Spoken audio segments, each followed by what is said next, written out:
Comienza Hagamos Viva la Palabra, un espacio dirigido por Adolfo Galán. Tenemos que escuchar atentos, en tu palabra, Jesús, está el mensaje, el del amor, el de andar despiertos. Cuando no tenga sentido la tristeza, en nuestra historia andemos como ciegos, en tu palabra hallaremos la fuerza que nos levante y llene de sosiego. Hola, queridos oyentes. Un día más, en esta emisora de la Madre, nos encontramos con vosotros a través de las ondas para compartir el gozo de disfrutar la palabra de Dios, buscando en vuestra compañía su vigencia y fuerza para nuestra vida, que es nuestro objetivo, más allá del mero análisis de los textos, que desde luego también es interesante. Aquí estamos de nuevo, Katy González, Adolfo Galán y María José García, dispuestos a pasar un rato en vuestra compañía. Bienvenido a nuestro programa Hagamos Viva la Palabra. Hola amigos, gracias por escucharnos un jueves más. Después de la larga introducción que hicimos la última vez al capítulo 6 de San Juan, conocido como el discurso de pan de vida, vayamos ya con sumo respeto al 6º capítulo del Evangelio de San Juan. Vimos en su momento que los milagros escogidos por Juan son como avales, como garantías para que crean sus oyentes. Y Juan sabe de la profundidad de la grandeza del misterio eucarístico y de lo dura que esa verdad iba a resultar a muchos. Y por eso, aunque Juan no repite, salvo la pasión, nada de los sinópticos, al llegar aquí sí repite 2 milagros narrados por los sinópticos. Aún más, el primero de los milagros fue narrado por los 3, Mateo, Marcos y Lucas. Y esto, claro, es por algo. El primero es la multiplicación de los panes y los peces. Después de esto partió Jesús al otro lado del mar de Galilea, de Tiberíades, y le seguía una gran muchedumbre, porque veían los milagros que hacía con los enfermos. Subió Jesús a un monte y se sentó con sus discípulos. Estaba cercana la Pascua, la fiesta de los judíos. Levantando pues los ojos Jesús y contemplando la gran muchedumbre que venía a él, dijo a Felipe: ¿Dónde compraremos pan para dar de comer a estos? Esto le decía para probarle, porque él bien sabía lo que había de hacer. Contestó Felipe: 200 denarios de pan no bastan para que cada uno reciba un pedacito. Díjole uno de los discípulos, Andrés, el hermano de Simón Pedro: hay aquí un muchacho que tiene 5 panes de cebada y 2 peces. ¿Pero esto qué es para tantos? Dijo Jesús: mandad que se acomoden. Había en aquel sitio mucha hierba verde. Se acomodaron, pues, los hombres en número de unos 5.000. Tomó entonces Jesús los panes y dando gracias, dio a los que estaban recostados e igualmente de los peces cuanto quisieron. Así que se saciaron. Dijo a los discípulos: recoged los fragmentos que han sobrado para que no se pierdan. Los recogieron y llenaron 12 cestos de fragmentos que de los 5 panes de cebada sobraron a los que habían comido. Los que estaban presentes, viendo el milagro que había hecho, decían: verdaderamente este es el profeta que ha de venir al mundo. Y Jesús, conociendo que iban a venir para arrebatarle y hacerle rey, se retiró al monte él solo. Respecto a lo narrado por los sinópticos, Juan aporta detalles importantes, tanto doctrinales como de valor histórico, como que se dirigió a Felipe, como que Andrés fue quien dijo que un chico tenía 5 panes y 2 peces, y sobre todo Juan advierte que Jesús sabía bien lo que iba a hacer, pero lo hizo para probarles, y que estaba cerca de la Pascua. ¿A qué este detalle? ¿No estará ya preparando la doctrina del gran milagro de convertir el pan y el vino como eje de la Pascua de la Nueva Alianza? Felipe, no sé si por simplón o porque una tradición dice que fue comerciante, o tal vez porque era de por allí, pues sabemos que era de Betsaida, y entonces, ¿a quién mejor preguntar dónde podían adquirir tanto pan como sería necesario? Claro, que en este caso también se podía haber dirigido a Andrés o a Pedro, que ya leímos que eran de por allí. El caso fue que el pobre Felipe quedó desorientado. 200 denarios, así como 200 sueldos, no bastan. Un detalle también de valor histórico es que diga Andrés, hermano de Simón Pedro. Si lo narra alguien que lo vivió, vale, pero si el Evangelio fuese hecho por la primitiva comunidad con fines catequéticos o catequísticos, ¿a qué viene decir que era de mano de Pedro? Bueno, veréis que Dios suele, para que la fe sea más pura, llegar al no va más de la imposibilidad, de tejas abajo, para que el milagro no ofrezca duda desde cuándo revela a Abraham que será padre, en el Antiguo Testamento hasta estos momentos. Cuando su mujer es además de estéril anciana, cuando fue a resucitar a un muerto permaneciendo en Perea, hasta que Lázaro estuvo descompuesto cuando acudió a resucitarlo. En fin, hay un sinfín de testimonios de que Dios lo pone más difícil para mayor fe. Así, cuando está patente la imposibilidad de dar comida a 5.000 hombres, más mujeres y críos, que no entraban en el recuento, es cuando prueba a los suyos. ¿Os acordáis? Un padre, Jairo, corre para llevarse a Jesús a su casa porque tiene una hija muy enferma y permite que una mujer, la hemorroísa, jorobe la prisa y pierda tiempo Jesús. Así, cuando llegó estaba muerta. Vamos, cuando ya no hay remedio aparente. Los números, por otro lado, ya sabéis que en Biblia, la mayoría de las veces, no han de tomarse en su valor normal. Pero aquí no extraña que sí fueran esos 5.000 más o menos. El procurador Félix, del 50-60 después de Cristo, supo que un pseudomesías congregó en el desierto a 30.000 peregrinos hacia el monte de los Olivos. Por respecto religioso, los judíos recogían siempre el pan sobrante, símbolo de todo alimento que da Dios. Respecto pan sobrante, ya desde los antiguos, ¿no? Desde el principio, la Constitución Apostólica ordena igualmente a los diáconos guardar la Eucaristía cuando todos han comulgado. ¿A que no os habéis dado cuenta al escuchar la narración del milagro que Juan dice que los pedazos sobrantes eran de los 5 panes? 12 cestos de fragmentos quedaron de los 5 panes, o sea, no muchos panes distintos, y por ello hubo sobrante. Del mismo pan, el inicial, comieron todos. No extraña que Pablo diga en la carta de Corintios que esto se produzca. ¿Notáis cómo se va revelando la Eucaristía? El resultado normal. Le quieren hacer rey. Menuda intendencia. Los que estaban presentes, viendo el milagro que había hecho, decían: verdaderamente este es el profeta que ha de venir al mundo. Y Jesús, conociendo que iban a venir para arrebatarle y hacerle rey, se retiró al monte él solo. Además, había la creencia de que el Mesías, aun naciendo en Belén, se manifestaría en el desierto, y como Moisés provocaría lluvia de maná, y Jesús se escabulló. El segundo milagro que repite Juan es el que Jesús se fue hacia la barca de los discípulos andando sobre las aguas. Llegada la tarde, bajaron sus discípulos al mar, y subiendo en la barca se dirigían al otro lado del mar, hacia Cafarnaúm. Ya había oscurecido, y aún no había vuelto a ellos Jesús, y el mar se había alborotado por el viento fuerte que soplaba.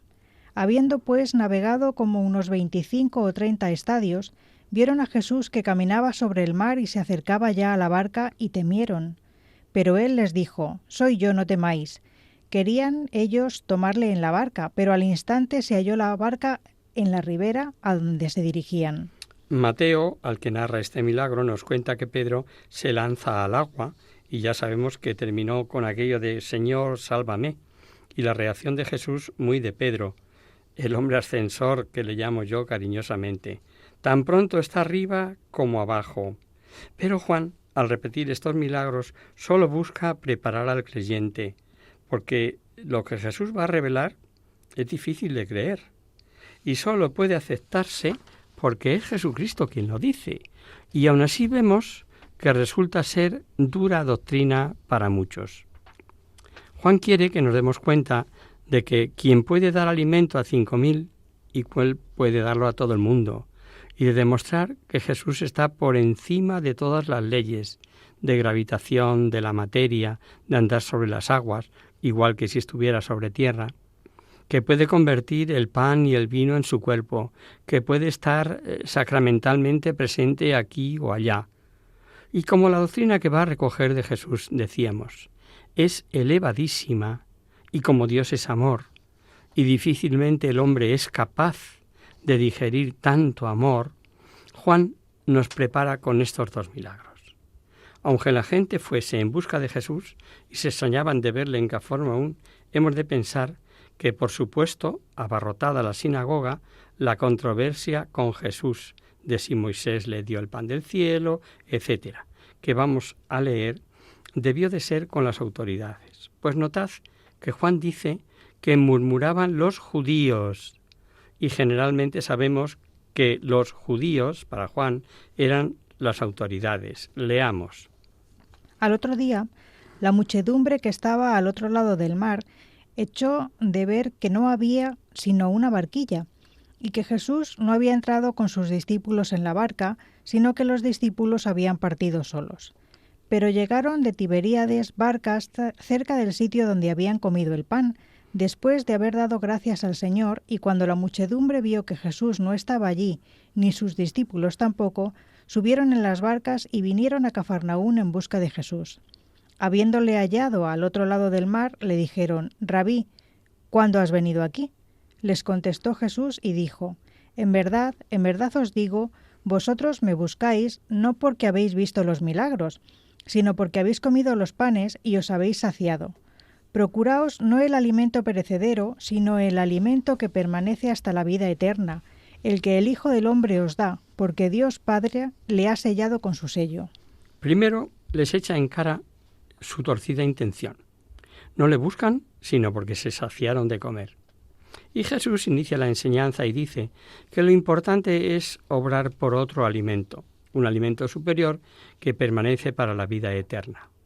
Sin duda, que testigos de lo que había hecho Jesús piensan en que puede fabricar este otro alimento y piden, pero no sin antes exigir una señal que demuestre ser superior a Moisés. Y cuando Jesús dice que comieron sí del maná, pero que murieron, y en cambio el alimento que él promete lo da el Padre que baja del cielo y que da la vida, es cuando les dice: pues danos de ese pan. Dijéronle pues: ¿qué haremos para hacer obras de Dios?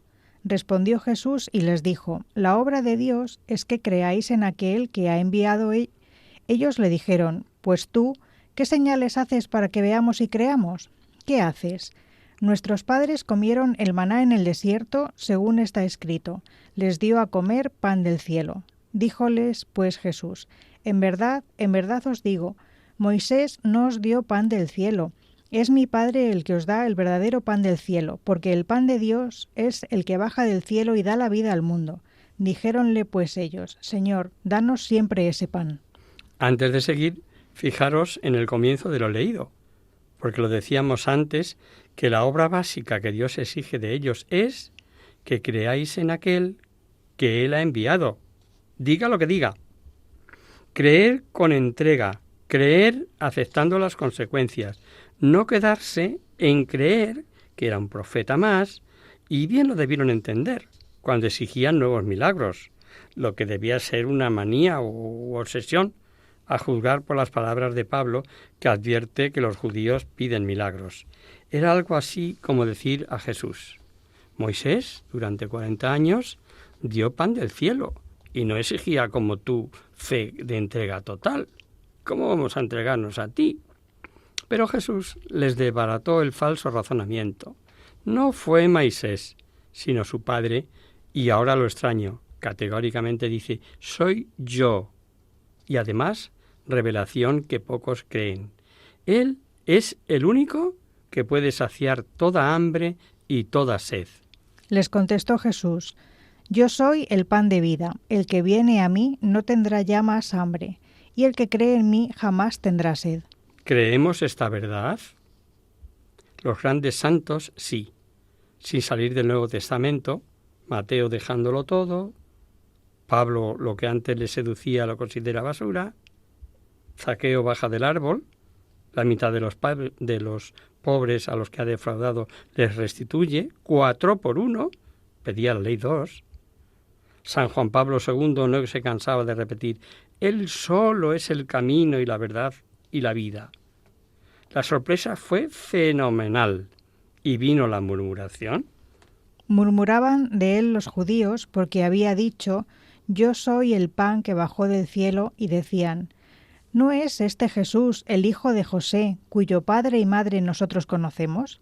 Pues ¿cómo dice ahora: yo he bajado del cielo? No querían aceptar más que lo que veían con los ojos del cuerpo.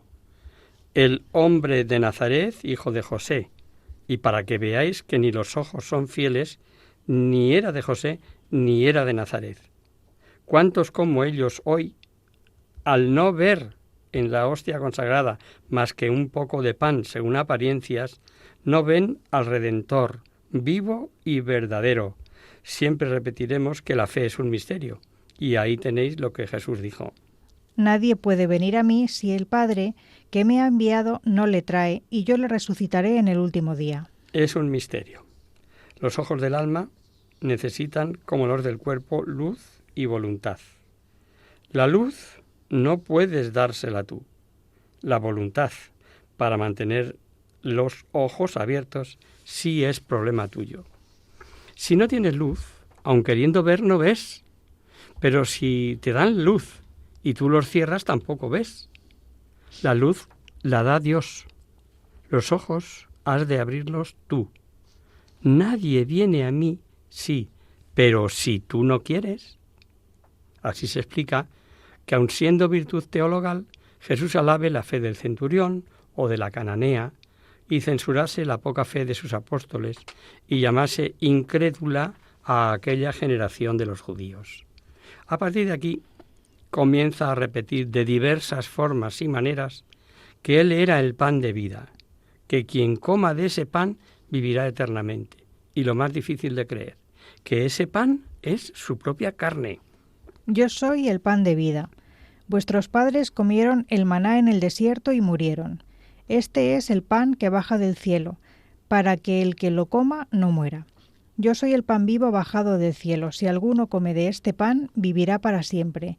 Y el pan que yo le daré es mi carne, vida del mundo. Los judíos, tapándose los oídos, dicen: ¿pero cómo dice este? ¿Cómo puede este? Disputaban entre sí los judíos diciendo: ¿cómo puede éste darnos de comer de su carne? ¿Podrían haber oído mal? ¿Pudieran tratarse de una metáfora, de un símil? Pero no, Jesús no deja lugar a dudas. Y además, con la solemnidad de un juramento, pues esa fuerza tenía la expresión en verdad os digo. Jesús les dijo: en verdad os digo que si no coméis la carne del Hijo del Hombre y no bebéis su sangre, no tendréis vida en vosotros. Y por activa y por pasiva, la verdad repetida. Eso que oís es lo que digo. El que come mi carne y bebe mi sangre tiene la vida eterna, y yo le resucitaré el último día. Porque mi carne es verdadera comida y mi sangre es verdadera bebida. Quien la coma y beba tendrá vida eterna, porque yo le resucitaré. Recurrimos a esta reflexión. Si por un imposible pudiéramos ingerir todos el mismo bocado, estaríamos plenamente identificados, pues el mismo incorporado bocado sería a nosotros, al asimilarlo, y eso que cada uno lo metabolizaríamos de distinta manera, pero al comer todos la carne de Cristo, es Él es el que nos asimila, formando con Él una única unidad. Ahora se entiende que el que come mi carne y bebe mi sangre está en mí y yo en él. Así se entiende que si Él es la cabeza de este cuerpo místico de que tan ampliamente habla San Pablo, al resucite el cuerpo entero. Grandiosa verdad por la que sabemos que al comer el cuerpo de Cristo se nos comunica la misma vida que Él recibió del Padre. Así como me envió mi Padre vivo y vivo yo por mi Padre, así también el que me come vivirá por mí. No es como el maná, alimento del cuerpo y figura de una posterior realidad trascendente. El que coma el cuerpo de Cristo vivirá eternamente.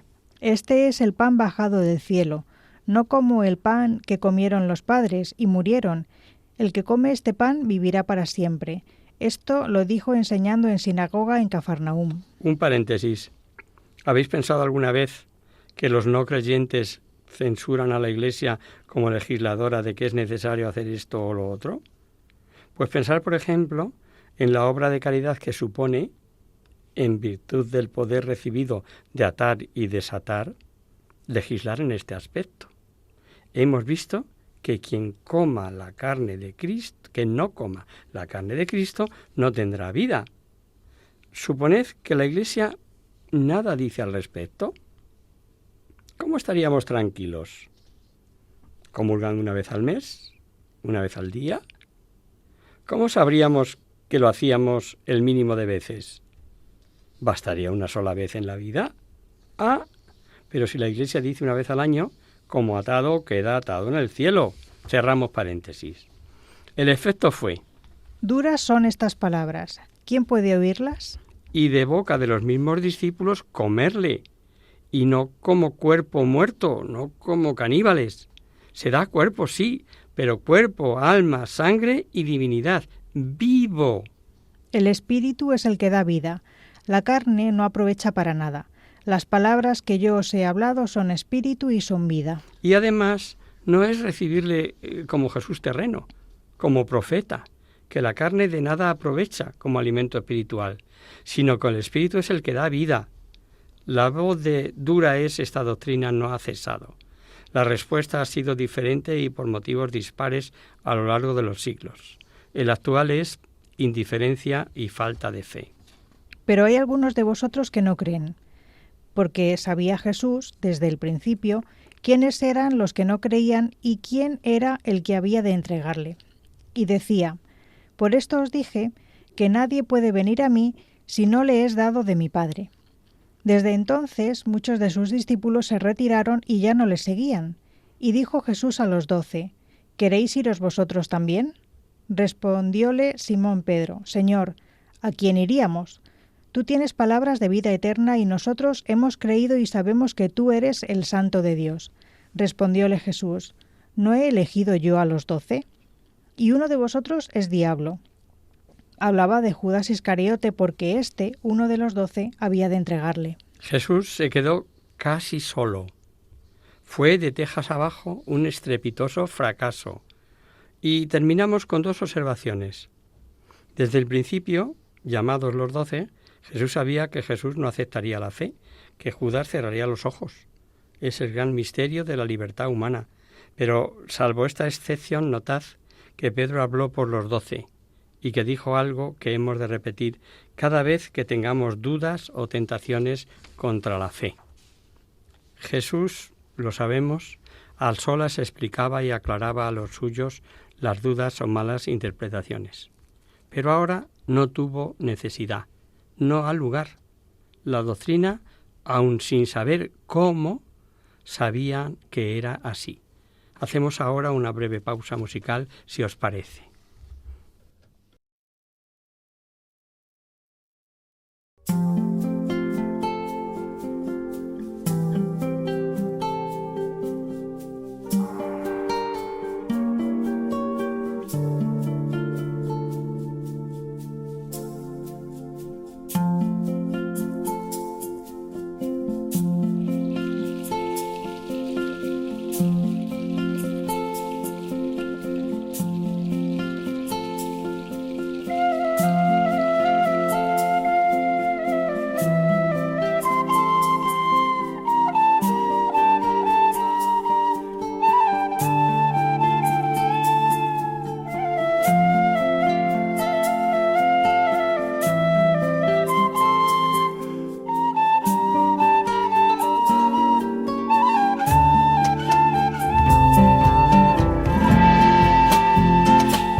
Están escuchando Hagamos viva la palabra en Radio María, la fuerza de la esperanza.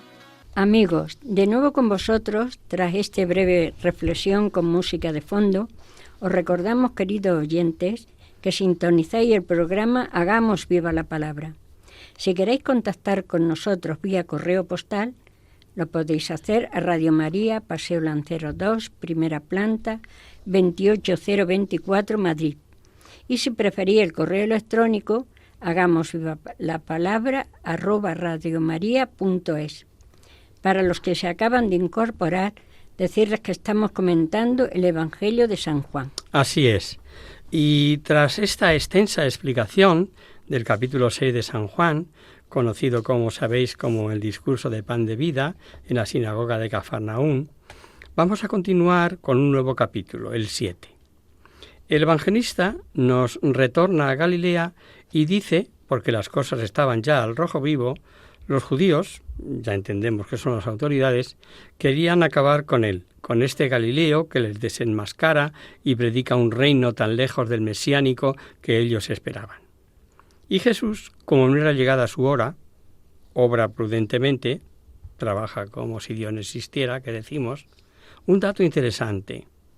Él se entregará cuando quiera y querrá en la hora marcada por el Padre. Corría la fiesta de los tabernáculos, en principio una fiesta agrícola, después como conmemoración de la peregrinación por el desierto, y como allí vivían en tiendas, en la fiesta que duraba 8 días, hacían cabañas, en patios y terrazas y hasta en los atrios del templo. El último día, con la máxima afluencia, venían miles de judíos de la diáspora. El sacerdote sacaba de un jarro de oro agua de la fuente de Siloé, agua que llegaba a través de un túnel excavado sobre roca, hecho por Ezequías, y entonaba un cántico, el coro. Y se leía el profeta Zacarías y el profeta Ezequiel, los pasajes que hacían alusión al agua. Pero la efusión profetizada también era del Espíritu Santo. Así comprenderemos el ambiente y las palabras de ese capítulo 7, así como que Jesús aprovechaba esas fiestas y lecturas para elevar su significado y darnos su sobrenatural doctrina. Los parientes de Jesús, escépticos, sin ver más que el pariente Galileo, pero un tanto rendido ante signos probados de su sobrenatural poder, y extrañados por su sabiduría, sin haber ido a escuelas rabínicas, le dicen que vaya a Jerusalén. Allí están los que saben, los sabios, los jefes religiosos. Allí es donde hay que manifestarse. Estaba cerca la fiesta de los judíos, la de los tabernáculos. Dijéronle sus hermanos: «Sal de aquí y vete a Judea para que tus discípulos vean las obras que haces. Nadie hace esas cosas en secreto si pretende manifestarse. Puesto que eso haces, muéstrate al mundo», pues ni sus hermanos creían en él. Con ambición aldeana, tal vez pensaban en poder decir algún día: ese es mi pariente, pero bueno, si ese es de mi pueblo, con ese tengo yo lo que quiera. Tal vez también pudo ser que buscasen como una certificación oficial y salir de dudas. Al leer los versículos siguientes encontramos una aparente contradicción en la conducta de Jesús, pero fijándonos en el contexto queda claro, no hay tal. Los hermanos, parientes galileos, quieren que vaya y se manifieste, que la arme allí, y Jesús ciertamente subirá y la armará, pero cuando llegue su hora, porque cuando entre triunfal en Jerusalén será para ser levantado en la cruz. Por eso, desde esta perspectiva, él no sube, y así lo dice. Jesús les dijo: «Mi tiempo no ha llegado aún, pero vuestro tiempo siempre está pronto.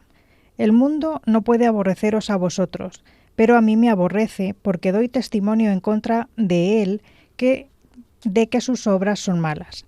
Vosotros subid a la fiesta, yo no subo a esa fiesta porque aún no se ha cumplido mi tiempo». Dicho esto, se quedó en Galilea. Una vez que sus hermanos subieron a la fiesta, entonces subió él también, no manifiestamente, sino en secreto. Que es como decir: yo no subo en ese plan, ¿no? Y con independencia de que no pocos traducen yo no subo aún, pero no es preciso recurrir a eso. Jesús no quiere subir todavía, como manifestándose oficialmente, y la prueba es que subió como un peregrino más, como un peregrino cualquiera, y solo el último día dio fogonazos de doctrina revelada, aprovechando los actos litúrgicos, pues ya sin peligro de alborotos podía hablar, al subir de incógnito, y buena prueba de que así fue, los judíos se preguntaban. Los judíos le buscaban en la fiesta y decían, ¿dónde está ese? Demostración de cómo se hablaba de él, de sus milagros, de sus palabras, y estaban buscándole. Han pasado 21 siglos y los hombres siguen.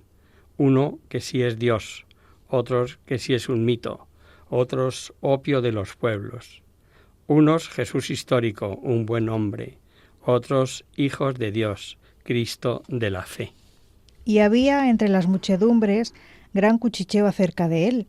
Los unos decían, es bueno, pero otros decían, no, seduce a las turbas. Sin embargo, nadie hablaba libremente de él por temor a los judíos.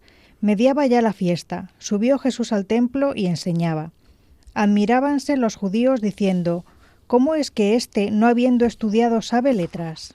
Jesús no es un autodidacta, que sin haberse doctorado en escuelas rabínicas interprete su enseñanza, su sabiduría, viene de fuente más allá, como dice San Agustín. Su doctrina es Él mismo, pero Él es palabra del Padre, y sólo los de buena voluntad, los de voluntad obediente hacia Dios, hacia su verdad, podrán percibir esta verdad. Jesús les respondió y dijo, mi doctrina no es mía, sino del que me ha enviado. Quien quisiere hacer la voluntad de él, conocerá si mi doctrina es de Dios o si es mía. Por eso él no buscaba su gloria hablando por su cuenta, sino la gloria del Padre. El que de sí mismo habla, busca su propia gloria, pero el que busca la gloria del que le ha enviado, ese es veraz y no hay en él injusticia. Os decíamos que los ojos del alma, al igual que los del cuerpo, necesitan luz, que no depende de ti, y voluntad abrirlo. Y eso sí depende de ti. La luz que da Dios, y sin ella, la luz la da Dios, y sin ella, aunque quieras abrirlos, no ves, pues es una virtud teologal. Pues este versículo 17 no da a entender que luz siempre da Dios, y por lo tanto, aun siendo virtud teologal, depende de que el individuo quiera. Quien quisiera hacer la voluntad de él conocerá si mi doctrina es de Dios o si es mía. Al decir que como ese sabe si no sabe letras, no querrían decir que no supiese leer y escribir, sino que no sabría interpretar para dar lecciones. No olvidemos que había proclamado no solo la caridad por cima del sábado, sino que de hecho curaba en sábado y ordenó cargar en sábado con la camilla. ¿Cómo pues puede, según la interpretación estrecha de ellos, no cumplir con la ley de Moisés? Y así se explica la contestación de Jesús. ¿No os dio Moisés la ley? ¿Y ninguno de vosotros la cumple la ley? ¿Por qué buscáis darme muerte? Es como decirles, sois tan celadores de la ley de Dios, que queréis hasta matarme, pero lo cierto es que Moisés os dio la ley y no la cumplís, pese a sus hipócritas apariencias. La respuesta de la gente, más que en sentido literal de ser un endemoniado, aunque ya sabemos que le atribuían poderes demoníacos, era como decir, ¿no decimos que está loco? La muchedumbre respondió, tú estás poseído del demonio. ¿Quién busca darte muerte? Y con escritura y con hechos concretos, Jesús les dejó sin salida. Respondió Jesús y les dijo, una obra he hecho, y todos os maravilláis. Moisés os dio la circuncisión, no que proceda de Moisés, sino de los padres, y vosotros circuncidáis a un hombre en sábado. Si un hombre recibe la circuncisión en sábado, para que no quede incumplida la ley de Moisés, ¿por qué os irritáis contra mí? Porque he curado del todo a un hombre en sábado. Es contundente. Primero, para cumplir la ley de Moisés, circuncidar al 8º día. Si caían sábado, lo hacían. Y segundo, incluso hasta el año 100 después de Cristo, constan sentencias judías escritas justificando salvar la vida en sábado. Hay una de Eleazaro ben Azarías en la que se lee: si la circuncisión, que no afecta más que a uno de los 248 miembros del hombre, prevalece sobre el sábado, cuanto más todo su cuerpo ha de prevalecer sobre el sábado. Jesús ya les había dicho que no era el hombre para el sábado, sino al contrario. Pero la Escritura ya les advertía que ni oblaciones, ni sacrificios, ni fiestas, ni sábados, si se pisotea la caridad. Y esto ya es de Isaías y Zacarías. Y por eso a ellos, que le escuchan, que le echan en cara no guardar el sábado, por sanar a un pobre paralítico, les dice que juzguen bien. No juzgáis según las apariencias, juzgad según justicia. Y la polémica sobre Jesús sigue. Y los razonamientos de unos y otros siguen. Y claro, los juicios por apariencias. Decían, pues, algunos de los de Jerusalén: ¿no es este a quien buscan matar? Y habla libremente y no le dicen nada. ¿Será que de verdad habrán reconocido las autoridades que es el Mesías? Pero de este sabemos de dónde viene. Mas del Mesías, cuando venga, nadie sabrá de dónde viene. ¿No os preguntáis muchas veces por qué toda revelación de Dios, y Jesús es Dios, admite el ser aceptada o rechazada? ¿Por qué Dios, decimos a veces, no se manifiesta de forma que solo pudiéramos decir amén? La libertad humana, queridos oyentes, la libertad humana. Dios la respeta no como dicen los hombres, sino de verdad, aun permitiendo en ello todas las consecuencias. No quiso manifestarse matemáticamente, sino, eso sí, con suficientes signos, pruebas y garantías. Pero las malas obras eclipsan todo signo y toda prueba. Y Jesús, sin negar su naturaleza humana, me conocéis, sabéis de dónde soy, revela una vez más su naturaleza divina. Jesús, enseñando en el templo, gritó y dijo: vosotros me conocéis y sabéis de dónde soy. Y yo no he venido de mí mismo, pero el que me ha enviado es veraz, aunque vosotros no le conocéis. Yo le conozco porque procedo de él y él me ha enviado. Qué bien entendieron los judíos su revelación. Le quisieron matar, pero no era llegada su hora. ¿Dudará alguien que su hora es la hora de la cruz? Buscaban, pues, prenderle, pero nadie le ponía las manos porque aún no había llegado su hora. Jesús desapareció un tanto misteriosamente. De la multitud, muchos creyeron en él y decían: el Mesías, cuando venga, hará más milagros de los que éste hace. Oyeron los fariseos a la muchedumbre que cuchicheaba acerca de él y enviaron los príncipes de los sacerdotes y los fariseos alguaciles para que le prendiesen.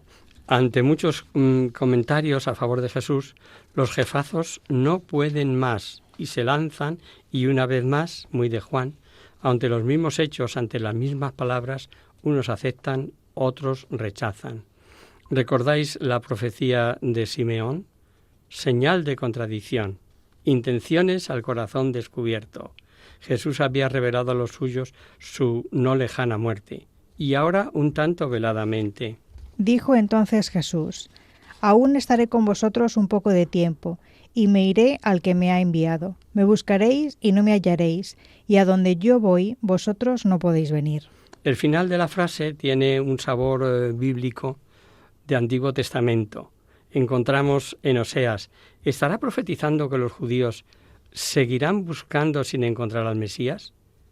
¿Pudiera ser, viendo lo que dice el propio Juan en el capítulo 8? Todavía les dijo: yo me voy, y me buscaréis, y moriréis en vuestro pecado. A donde yo voy no podéis venir vosotros. A las veladas palabras de Jesús creían que tal vez se fuese a predicar a la diáspora y a predicar a los gentiles. Dijéronse entonces los judíos: ¿a dónde va a ir éste, que nosotros no hayamos de hallarle? ¿Acaso quiere irse a la dispersión de los gentiles a enseñarles a ellos? Y el último día, ante el inmenso gentío, tal vez recién acabado el rito del agua que vimos, Jesús gritó en voz alta. El último día, el día grande de la fiesta, se detuvo Jesús y gritó diciendo: si alguno tiene sed, venga a mí y beba. El que cree en mí, según dice la Escritura, ríos de agua viva correrán de su seno. Estos versículos presentan una duda al no tener los originales puntuación. No es igual si alguno tiene sed, venga a mí y beba, y el que cree en mí, según dice la Escritura, ríos de agua viva correrán en su seno. O sea, del creyente manará esa agua viva, pero, según otra interpretación, si alguno tiene sed, venga a mí y beba el que cree en mí. Y según dice la Escritura, ríos de agua viva correrán en su seno. O sea, el agua viva procede de Cristo. Ya los santos padres, la tradición dividida y hoy también, lo están los escrituristas. Por alguna otra cita bíblica podríamos inclinarlos por la primera. Le dice a la samaritana, por ejemplo, todo el que bebe de esta agua tendrá otra vez sed. Y sobre todo porque parece que si dice venga a mí beba el que cree en mí, parece como una redundancia, pues si viene a mí es porque cree. Pero a favor de esta segunda interpretación hay tropecientas citas, ¿no? Lo más interesante de ser esta lectura correcta, o sea, de Cristo procede, tendríamos un texto precioso, claro y contundente a favor del Espíritu Santo. Procede también del Hijo, del Padre y del Hijo, como decimos en el credo. Pues atended cómo sigue el texto de Juan. Esto dijo del Espíritu que habían de recibir los que creyeran en él, pues aún no había sido dado el Espíritu porque Jesús no había sido glorificado. O sea, tras su glorificación, procedente también del Hijo, recibimos el Espíritu Santo, que es lo que predica la Iglesia, ¿verdad? Los versículos siguientes son de esos que digo yo, y salvando la pena de que muchos rechacen a Cristo, producen como un cierto regocijo al ver los listos, que son los listorros, palabra esta última que deberíamos patentar. Ved que intelectualmente razonan. De la muchedumbre, algunos que escuchaban estas palabras decían, verdaderamente que este es el profeta. Otros decían, este es el Mesías, pero otros replicaban, ¿acaso el Mesías puede venir a Galilea? ¿No dice la Escritura que del linaje de David y de la aldea de Belén, de donde era David, ha de venir el Mesías? Y se originó un desacuerdo en la multitud por su causa. Algunos de ellos querían apoderarse de él, pero nadie le puso las manos. Volvieron pues los alguaciles a los príncipes de los sacerdotes y a los fariseos, y éstos les dijeron, ¿por qué no le habéis traído? Respondieron los alguaciles, jamás hombre alguno habló como éste. Pero los fariseos les replicaron, ¿es que también vosotros os habéis dejado engañar? ¿Acaso algún magistrado o fariseo ha creído en él? Pero esta gente que ignora la ley son unos malditos. Los más sencillos, admirados de las palabras de Jesús, dicen algo que seguimos diciendo los amantes del Evangelio. Jamás hombre alguno habló como este. Pero ahí tenéis a los listorres que tanto saben. ¿De Galilea el Cristo? ¿Pero no sabéis que será descendiente de David? ¿Pero qué ignorantes? ¿No sabéis que el Cristo nacerá en Belén? ¿Ignorantes? Ignorantes es poco. Malditos, os ha embaucado. ¿Cuántas veces nos han dicho a los creyentes que los curas nos han embaucado? ¿Cuántos y cuántos en escritos, radio, televisión, redes sociales nos tachan de ignorantes? Y ciertamente Cristo, según la carne, vendrá de David, nacerá en Belén. Pero ¿quién nos ha dicho que Jesús, según la carne, no proceda de David y no ha nacido de Belén? Estaban persuadidos de que era de Nazaret, pero no. Nicodemo, el que fue de noche a ver a Jesús, y aquí se demuestra su nobleza como fiel cumplidor de la ley, da la cara. Les dijo Nicodemo, el que había ido antes a él, que era uno de ellos. ¿Acaso nuestra ley condena a un hombre antes de oírle y sin averiguar lo que hizo? Ciertamente todos conocían la ley. Bien clarita está en Deuteronomio, pero se la saltaban cuando querían. De hecho, ya habían decidido matarle. La respuesta de los sanhedritas a Nicodemo no puede ser más nefasta. Le respondieron y dijeron, ¿también tú eres de Galilea? Investiga y verás que de Galilea no ha salido profeta alguno, y se fueron cada uno a su casa. Y se quedaron tan panchos. Se referían a profetas de primera magnitud, pues Jonás era galileo, por ejemplo. Listorros cargados por la pasión y el odio, quienes está denunciando su hipocresía. También tú, sin escuchar desacreditar, Esa sigue, desgraciadamente, siendo la argumentación de algunos hoy en día. Damos un pasito más, vamos a por el capítulo 8, que comienza con un pasaje que no está en todos los códices, y eso no quiere decir que no sea canónico, pero esa peculiaridad, imaginaos lo mucho que se ha escrito y opinado sobre ese precioso pasaje, precioso sobre todo por el desenlace, es el llamado, el de la mujer adúltera. Y si nos atenemos a los santos padres, no lo citan Orígenes, ni San Juan Crisóstomo, ni Cirilo, ni Hilario, si lo dicen por el contrario Jerónimo, Ambrosio, Paciano, que dice que era conocido como Papías del siglo I, que empalma con San Juan casualmente, como sabemos, y un gran defensor de su historicidad es precisamente San Agustín. Sabemos que siempre estuvo en la liturgia, tanto de Oriente como de Occidente. Era magnitud, pues Jonás era Galileo, por ejemplo, listorros cegados por la pasión y el odio por quienes denuncia su hipocresía. ¿También tú? ¿Sin escuchar? ¿Sin desacreditar? Esa sigue siendo la argumentación de algunos en estos días. Estamos seguros que vosotros que nos escucháis en Radio María no sois de estos. Vamos a dar un pasito más por ese capítulo 8, pero ya lo veremos, si Dios quiere, en la próxima emisión.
Conocer, descubrir, saber.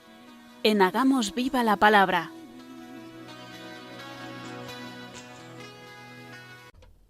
Damos paso ahora a nuestro espacio de conocer, descubrir, saber, dedicado, como sabéis, a responder vuestras consultas o dudas sobre cualquier tema histórico o actual que afecta a nuestra vida cristiana. Hoy hemos recibido un correo electrónico de María Luisa, a la que vamos a contestar. Hola amigos, me llamo Luisa y os escribo desde una gran población en la periferia de Madrid. Tengo 2 hijos que asisten a un colegio público y no sé si apuntarles a la clase de religión o no, pues en algunas ocasiones sus compañeritos les dicen que es mejor su clase y ellos se lo pasan mejor. ¿Me podéis dar algún consejo u orientación? Muy agradecida, Luisa. Hola Luisa, buenas tardes. Entendemos que tengas alguna duda respecto a qué es mejor para tus hijos.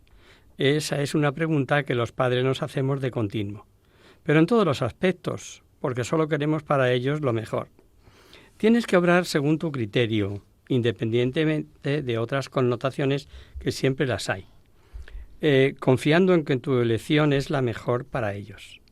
Obviamente cuentan para ti los principios que profesáis vosotros, sus padres, tu marido y tú. Y en estos momentos, previos al comienzo del curso, nuestros obispos nos recuerdan la importancia que tiene para los padres creyentes el apuntar a sus hijos a clase de religión, a fin de que vuestros hijos reciban en los centros de estudio unos principios conforme a lo que profesáis y creéis sus padres. Dice nuestra Constitución: los poderes públicos garantizan el derecho que asiste a los padres para que sus hijos reciban la formación religiosa y moral que esté de acuerdo con sus propias convicciones. Es decir, el derecho no es ni siquiera de la Iglesia Católica, sino de los padres. Aunque es indiscutible que la mayoría de ellos quieren que sea la Iglesia Católica la que se encargue de dar esa formación religiosa y moral que ellos desean, aunque haya una minoría que respetamos, que desea con su razón que a sus hijos se les dé otra conforme a su propia ideología no católica. ¿Aporta algo la religión a la educación integral y humana de la persona? ¿No nos ayuda a responder los grandes interrogantes del ser humano como el sentido de la vida? Para mí las respuestas mejores, más exactas y verdaderas las tiene la Iglesia Católica, sobre todo si las comparo con las de los no creyentes o como sucede, por ejemplo, con el gran problema humano de qué pasa después de la muerte, donde el no creyente tiene que decirte que no tiene ni idea, mientras el creyente cristiano, si no es un ignorante integral de su religión, sí sabe lo que sucede, pues como dice San Pablo, no queremos que ignoréis la suerte de los difuntos para que no os aflijáis como los que no tienen esperanza. Un conocido mío, entonces no creyente, me dio el siguiente argumento para educar cristianamente a sus hijos. A mis hijos les voy a obligar, les guste o no, a elegir e ir a la escuela y al instituto para que el día de mañana puedan escoger libremente su profesión. Quiero que mis hijos escojan libremente si quieren ser creyentes o no.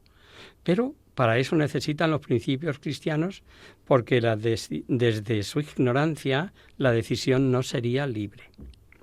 Obviamente, para que puedan elegir libremente, necesitan conocer unos principios. En eso tenía razón mi viejo amigo. Pero hay otra razón, el valor cultural. La cultura de España y de Europa están totalmente impregnadas por el cristianismo. ¿Nos imaginamos una historia de España en la que no se mencione el factor religioso? ¿O en la visita turística a cualquier ciudad de la que normalmente su catedral e iglesia son los monumentos más importantes?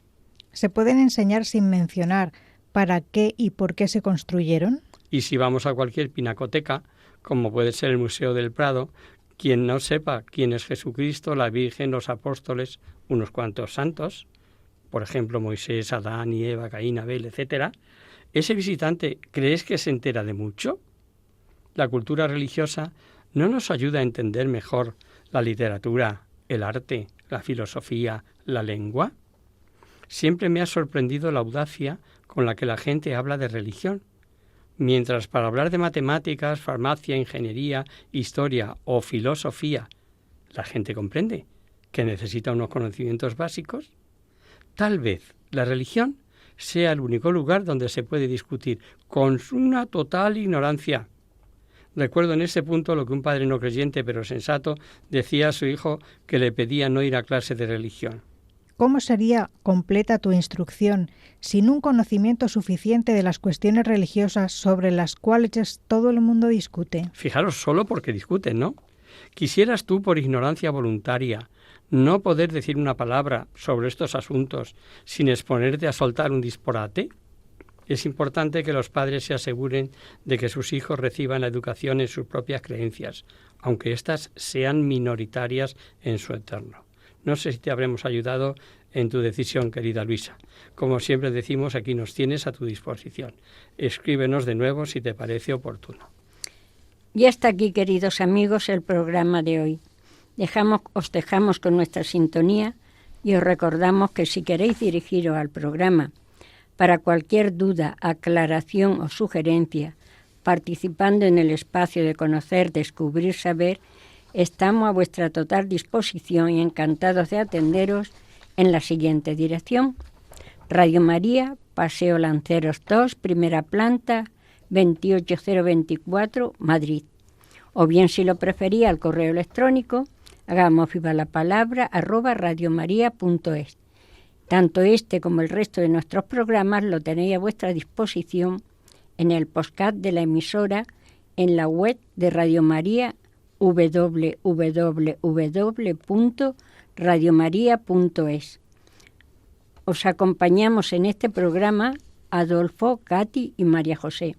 Nos encontramos nuevamente el mes que viene, si Dios quiere, con un programa en el que seguiremos analizando despacito el Evangelio de San Juan, con detalles precisos sobre cómo Cristo decide darnos a comer su carne. Hasta el próximo día, amigos. Hasta el próximo día. Hasta dentro de un mesecito, que pasará volando. El 4 de diciembre está a la vuelta a la esquina.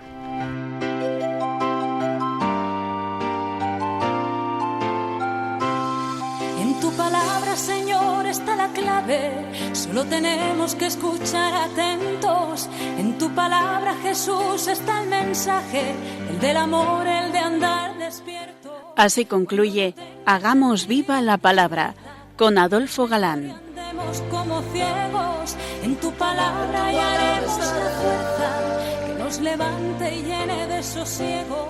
Ojalá